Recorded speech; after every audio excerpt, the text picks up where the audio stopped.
Salut à tous, c'est Karine Galli, on se retrouve sur la chaîne L'Agenda.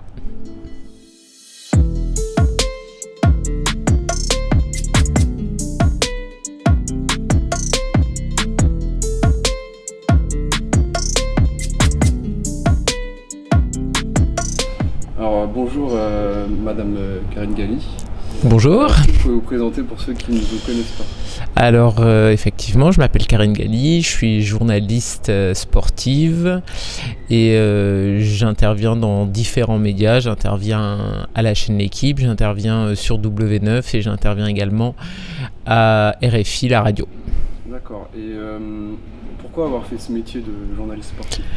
Tout simplement parce que c'était ma passion, j'ai toujours été une dingue de foot, j'ai toujours adoré le foot et j'avais pas envie d'être une simple spectatrice, une simple supportrice derrière ma télé, j'avais envie d'être une petite souris, de découvrir les coulisses de ce milieu, de connaître les joueurs, les entraîneurs, les agents, les présidents, de pouvoir faire mon petit trou dans ce milieu et de pouvoir vivre de ma passion, ce qui est le cas aujourd'hui. Et vous en avez fait quand vous étiez petite du foot ou c'était juste de la passion Non. pratiquée? Voilà, j'ai toujours été dingue de foot, mais plus de foot masculin. En tout cas, c'est celui que je voyais et qui m'inspirait quand j'étais petite. Après, j'ai participé parfois à quelques matchs en étant plus grand, des journalistes pour des matchs de bienfaisance ou des occasions comme ça, mais j'ai jamais pratiqué de façon soutenue. Et justement, le statut de la femme dans le domaine du football, il est dur à porter, c'est dur tout simplement. C'est un statut particulier parce que les gens le rendent particulier. Moi, j'ai la chance d'avoir des boss, des gens qui croient en moi et qui m'ont donné des chances que j'ai su plus ou moins saisir.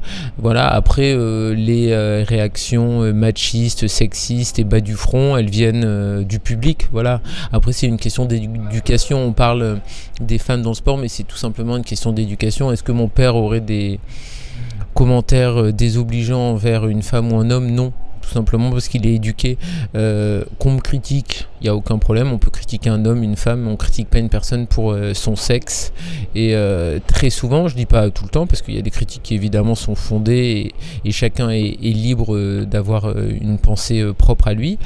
Mais très souvent, quand il y a des critiques, c'est toujours du bas du front, c'est retourne dans ta cuisine, tu comprends rien, t'as été pistonné, etc. Donc ça, voilà. Mais c'est digne des réseaux sociaux qui sont très souvent une poubelle à ciel ouvert. Après, il faut faire le tri. Hein. Dans des poubelles, il y a des petites merveilles et puis il y a des ordures, il y a de tout. Et encore heureux. Bien sûr, c'est pas ça qui compte. Hein. La seule personne que je dois convaincre, c'est la personne qui m'emploie, c'est celui qui me fait confiance et je dois lui rendre cette confiance et je dois répondre à ses attentes. J'ai rien à prouver aux autres personnes, je dois prouver aux gens qui me donnent les moyens de m'exprimer et c'est le plus important et j'ai la chance d'avoir des gens qui me font confiance et j'essaye de leur rendre la confiance qu'ils m'ont donnée.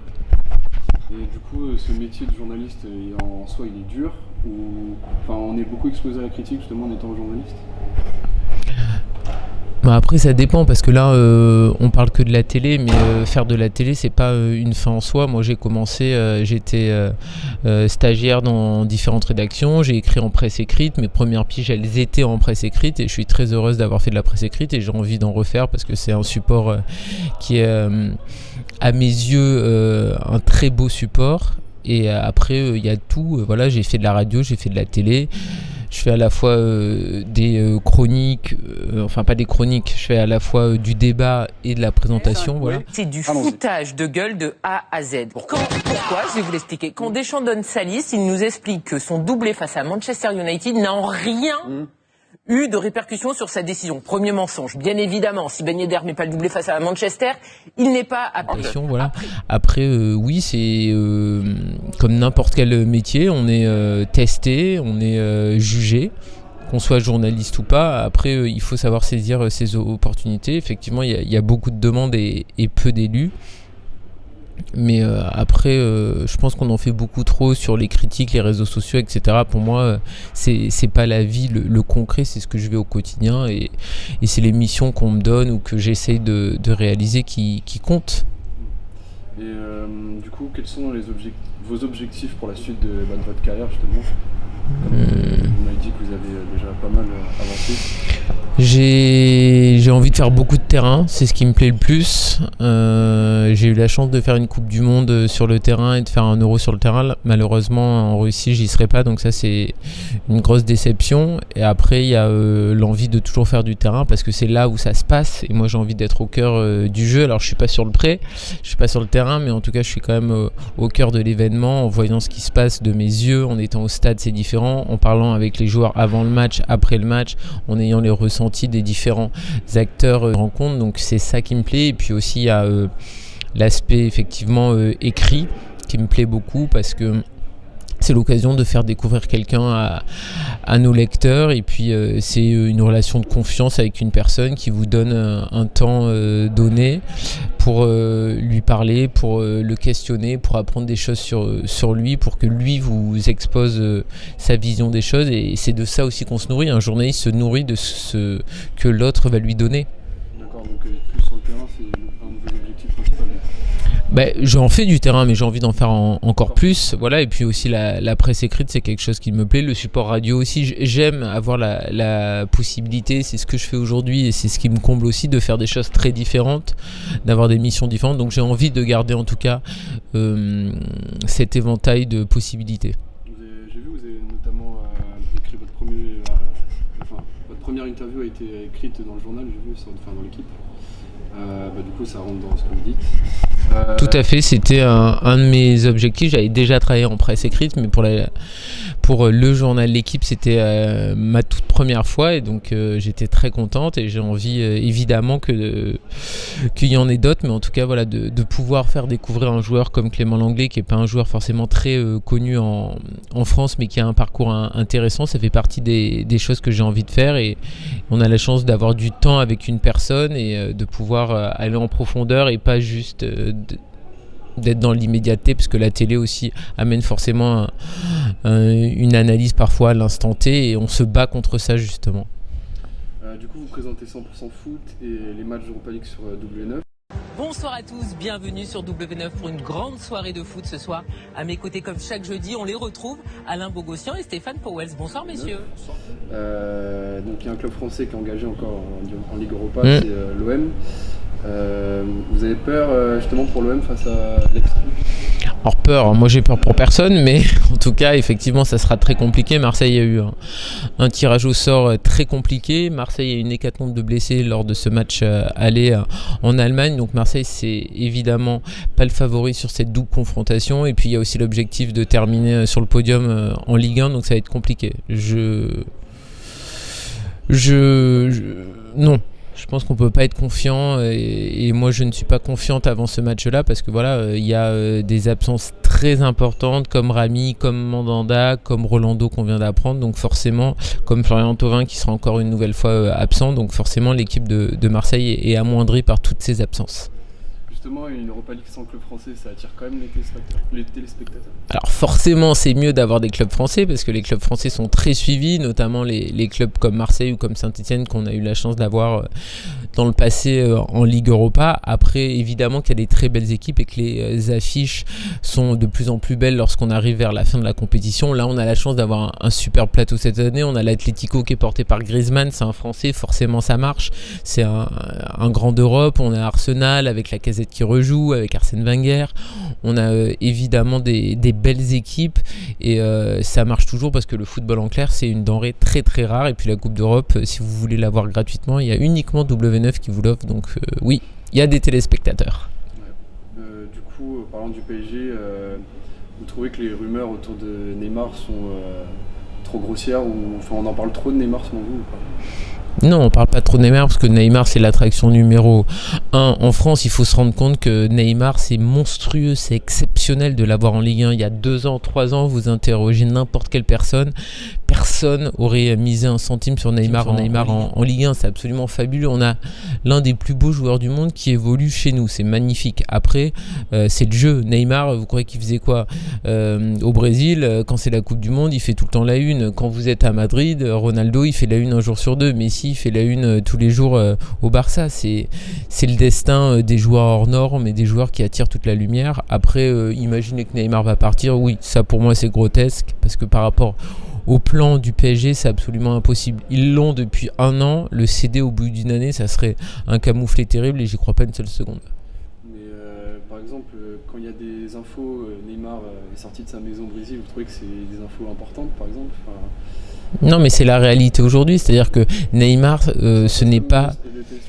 Mais Neymar n'est plus qu'un joueur de foot. Neymar, c'est une superstar. Neymar, il est à peu près connu par le monde entier, alors que le monde entier ne s'intéresse pas au foot. Voilà, Neymar, c'est une star. Vous voyez bien que même lui, il met sa vie en scène d'une certaine façon. On voit Neymar avec Lewis Hamilton, Neymar avec une top modèle. Quand il fait son anniversaire, c'est gigantesque. Neymar, c'est pas juste du foot. Il y a quelques années, un footballeur restait dans le cadre sportif. Aujourd'hui, Neymar, c'est une icône pour de nombreuses personnes, c'est une star mondiale et il se trouve que évidemment c'est un joueur de foot, mais après ça dépend pour quel support aussi vous travaillez et qui s'intéresse à lui, et n'importe quoi autour de Neymar intéresse les gens. Alors pas tous évidemment, moi j'en ai rien à faire de savoir ce que Neymar fait sur ses réseaux sociaux, je suis pas abonné à lui, j'en ai rien à faire. Moi ce que je veux de Neymar, c'est qu'il me régale sur le terrain, il le fait, mais après il y a des gens, je représente pas les gens, qui veulent tout savoir de la vie de Neymar, voilà, donc il en faut pour tout le monde. Ouais, c'est vrai qu'il en faut pour tout le monde. La course pour le podium en Ligue 1 est pressée entre l'OM et l'OL. Justement, quel est votre favori et qu'en pensez-vous de cette... Écoutez, moi je vais pas changer d'avis. En début de saison, j'avais dit Paris, Monaco, Lyon. Donc je vais rester sur mon trio de début de saison. Je vois les Marseillais être donc 4e.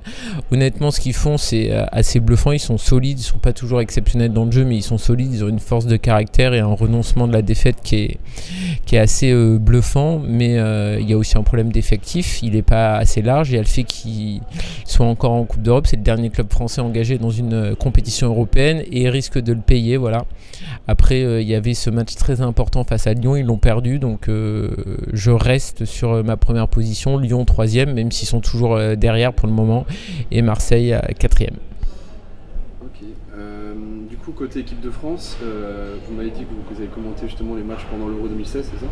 J'ai été bord terrain. D'accord, oui, d'accord. Vous ne serez pas à la Coupe du Monde comme vous m'avez dit? Malheureusement non, j'espère prendre une semaine de vacances et y aller parce que moi je peux pas envisager une Coupe du Monde hors des terrains, enfin loin des terrains, donc j'espère pouvoir m'y rendre par mes propres moyens mais pas dans le cadre de mon travail. Et concernant toujours l'équipe de France, que pensez-vous de l'affaire Benzema en équipe de France qui finit toujours pas? Honnêtement, ça m'intéresse pas. Benzema, pour moi, l'histoire, elle est terminée depuis longtemps. On en parle, on en reparle tout le temps dans les débats et ça me fatigue. C'est comme Franck Ribéry, voilà, c'est des débats qui n'ont plus lieu d'être. Aujourd'hui, on le sait que tant que Didier Deschamps sera sélectionneur des Bleus, Benzema ne sera pas en équipe de France. Point final. Il y a une histoire qui s'est faite sans lui, il y a une histoire qui est en train de se construire encore sans lui. Et pour moi, c'est même plus un débat, c'est juste... vraiment remplir des minutes d'antenne ou remplir des pages, mais ça sert à rien d'en parler. Benzema, il fait une carrière magnifique au Real, c'est ça son actualité, c'est pas l'équipe de France. Mais après Benzema il cherche la petite bête entre guillemets. Il y a pas longtemps il a mis un post Instagram où il disait qu'il refusait de serrer la main à Valbuena par exemple. Ça m'intéresse pas, honnêtement, c'est ce genre de trucs là, les réseaux sociaux, ça m'intéresse pas. Benzema a fait sa très belle carrière au Real. Et ce qui se passait avec Valbuena, les postes, pas les postes, moi c'est tous ces à côté du foot m'intéressent pas du tout, et je m'intéresse à Benzema au Real Madrid, à l'équipe de France sans Benzema, et c'est bien suffisant. Sur la dernière liste de Didier Deschamps, qui gardez-vous et qui enlevez-vous? Alors j'enlève Lucas Hernandez qui était appelé pour la première fois. Là on parle pas de sportif, on parle juste de choix de porter un maillot ou pas, et moi je suis désolé, les déclarations qu'il a eues juste avant la liste, c'est-à-dire 10 jours avant sur des médias espagnols, pour l'instant me passent pas. Je comprends pas pourquoi Didier Deschamps l'a appelé.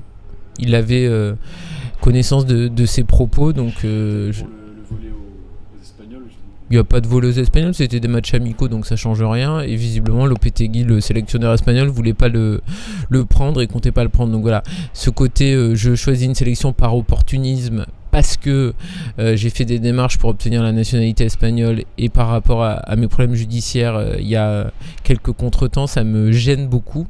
Donc je le prends pas. Et là on parle pas de sportif, mais en équipe de France on ne parle pas que de sportif.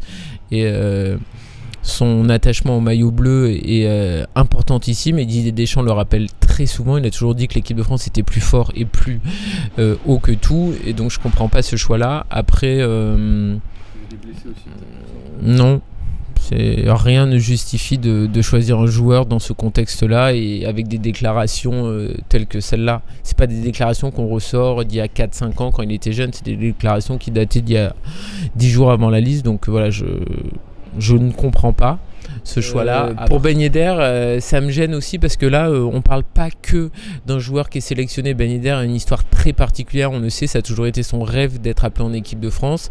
Il a eu beaucoup d'opportunités pour être appelé. Didier Deschamps ne l'a jamais fait. Et pourtant, il y a beaucoup de joueurs qui ont été testés en équipe de France. Je peux comprendre évidemment l'avis de Didier Deschamps à la base de douter de son niveau au plus haut niveau, ça je le comprends, mais de l'appeler juste après ce doublé face à Manchester United et lors du dernier rassemblement avant le groupe élargi pour la Coupe du Monde, ça me gêne un petit peu parce que Ben Yedder, voilà, il a fait un choix qui est un choix courageux, qui est un choix du cœur. Il a toujours voulu l'équipe de France alors qu'il pourrait être aujourd'hui titulaire indiscutable en Tunisie et jouer la Coupe du Monde, et il n'a pas fait ce choix qui aurait été un choix opportuniste ou un choix qui se serait compris également, et donc ça me choque. Et les gens qui vous disent oui, c'est pareil pour Thauvin Kimpembe, ça n'a rien à voir. L'histoire de Ben Yedder, elle est unique, elle est singulière et je viens de l'expliquer. Donc lui faire croire que il y a une opportunité en équipe de France pour finalement lui donner 15 minutes de temps de jeu face à la Colombie où il y avait des avions qui passaient au-dessus de lui et rien face à la Russie et faire rentrer un joueur comme Giroud dont on sait totalement ce qu'il est capable de faire en équipe de France et qui a de toute façon sa place assurée dans le groupe des 23, ça me gêne beaucoup parce que je trouve que c'est pas correct, voilà. Donc j'ai pas l'impression qu'il sera pris pour la Coupe du Monde et je pense qu'il aurait même pas dû être appelé. Au moins l'histoire elle était claire et c'était plus cohérent. Il a le droit de pas croire en joueur, il l'appelle pas, point barre. Mais là ça me gêne un petit peu. Et après il y a des doutes sur Martial. Il y a des doutes sur Dembélé, mais après j'ai pas une liste arrêtée. De toute façon, c'est des places à la marge qui se joueront sur la forme du moment. Donc voilà. Donc selon vous, la liste n'est pas figée encore?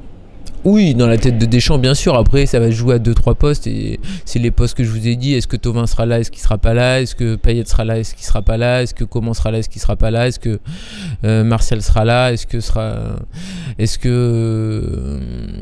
Comment il s'appelle l'autre que je vous disais? Est-ce que Dembélé sera là ou pas? Voilà, ça va se jouer sur 4 noms qui posent encore question, mais sinon son groupe il l'a, Deschamps. Et du coup, à la place d'Hernandez, vous mettez qui? Il y a le Paris Mendy, ouais. Ah, celui que j'ai oublié de dire, c'est que je pense que Mathieu Debuchy a une belle carte à jouer. Ouais. Donc Mathieu Debuchy, arrière droit, je mise une petite pièce sur lui. Sur Debuchy, d'accord. Donc sur les réseaux dans le groupe, hein, pas titulaire forcément. Enfin, après, pourquoi pas, mais en tout cas dans le groupe. Hein, là, ne nous emballons pas, voilà. Doublure de Sidibé. Ouais. Du coup, sur les réseaux sociaux, j'ai vu que vous étiez très active. Est-ce que vous essayez de créer votre propre média en quelque sorte, avec justement vos informations qui arrivent sur votre compte? Ah non, pas du tout. Moi, Internet et Twitter, c'est uniquement pour faire ma pub. Hein, voilà, je suis très clair. Je m'en sers parce que ça me rapporte. C'est aussi simple que ça. Je fais ma publicité et je communique également sur les supports sur lesquels j'interviens. Donc voilà, je fais de la com quand j'interviens dans une émission, quand j'ai W9, quand il y a des interviews qui me plaisent ou quand il y a des déclats qui me plaisent ou qui retiennent mon attention, ou pour aussi donner mon sentiment sur telle ou telle affaire. Mais si je le fais avant tout, c'est évidemment parce que je suis très suivi et parce que ça me rapporte, parce que sinon vu ce que représentent quand même les réseaux sociaux et notamment ce que je vous disais sur l'aspect poubelle qu'il peut y avoir sur les réseaux sociaux, je le fais par intérêt, sinon j'y serais pas. Du coup, j'ai 2 dernières questions donc assez spéciales qui sont pas dans le sujet du football. Donc si j'avais le pouvoir de vous envoyer dans une maison de campagne où il y aurait seulement vous et 2 personnes de votre choix, ces 2 personnes seraient des célébrités mortes ou vivantes, qui choisirez-vous? Alors il faut que ce soit des célébrités. Pas forcément, ça peut être Ah non. Ça peut être quelqu'un d'autre. Ah non, bah alors ça serait ma mère et mon père dans les personnes non célèbres, et dans les célèbres, ça serait Chris Waddle et Romy Schneider.